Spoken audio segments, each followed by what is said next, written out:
Hey guys, well, I've been looking at an old school. It was built early 1900s, late early 1900s. So come on along, man. Let's go up there and see if we can find it. See if we can get permission to hunt it, and let's see what we can find. Okay, so that is what we're after.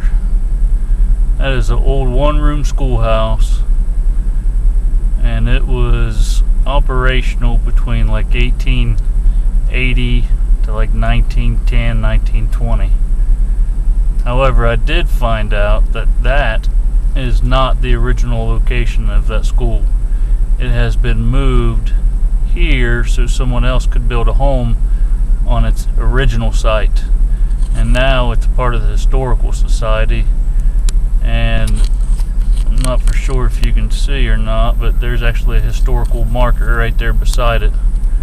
So let me turn around and I'll show you the site now to where it used to be. Okay, so this is the site where the actual school was, but this gentleman moved it to this location it's sitting at now. You can see, I just talked to him. He said by this tree and between that bush was the front door facing out to the north, and the building went back this way. He said there was some buildings back here. He can't remember exactly what those were, and he said there were some big trees and all that, and it was pushed over.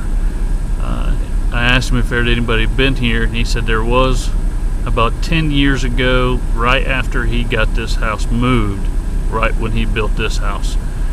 So we're gonna go through this place, and like I said, he gave me permission, and we're going to see what we can find around this. So stand by. Alright, so I just dug the first coin and I hit it, as you can see. I'm thinking this should be an Indian, but what it was coming up was a 30,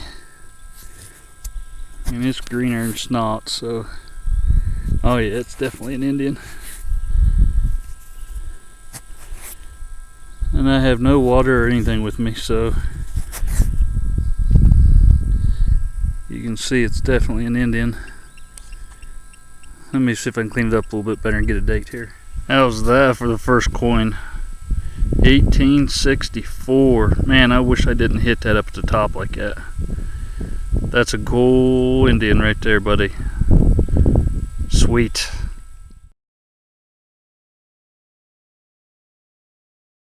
Okay, so I got my second one, and I am doing everything to get targets here, but I'm telling you, there's just nothing left of this place. So this one was coming up and as an Indian also. And here comes a car, and then oh man, looks like this one's just gonna be a regular wheat scent.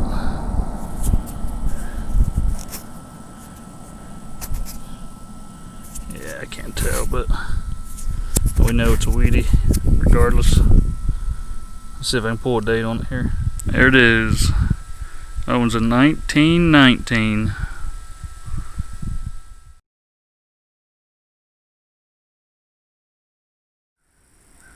Well guys, that's it. And I want to start off with one thing before I finish this video. I want you guys, especially the new guys starting out in metal detecting, the reason I make my videos the way they are is I want to be true to you guys. You'll see videos where people go out and they'll find 15 silvers in a hunt and 27 Indians and 900 silver rings. That can be possible. I'm not saying that they don't, but you see a lot of that. What you don't see is a lot of people like me that will show each different place and what they find at each location. I want to be completely honest. I want these new guys to know that's wanting to get into metal detecting or starting to get into metal detecting, you cannot go to each location and find good stuff everywhere you go. It's impossible. Do your research. Try to pick places that you think haven't been hit. And the perfect example is the place I was just at today. I never guessed that it was the way it was. But anyway, I hope you guys appreciate that. That's what I want to do for you guys, and I hope you enjoy the videos because of that. Anyway, let me go back. I got a 1919S. Yeah, what is this? Wheat Benny. and an 1864 Indian, and that's it. I dug 3 or 4 other things there. Let's see, I dug a beaver tail, a pop tab. Let's see there was an old square nail that every now and then chirped as a high tone. I dug it, and a piece of foil. And there was no other repeatable signals in that whole place. I talked to the landlord. He said that it was hunted once before, years ago, and you know, I don't know. I don't have any explanation for it. He said there was never any fill brought in. I don't know. I can only come up with 2 scenarios. One is the guy that hunted it dug every single repeatable signal into place. I don't know. Or they brought in fill and he wasn't aware of it. But even if you bring in fill, you still find repeatable junk targets. So I don't know what the situation is there. But hey, I had fun. I done some research.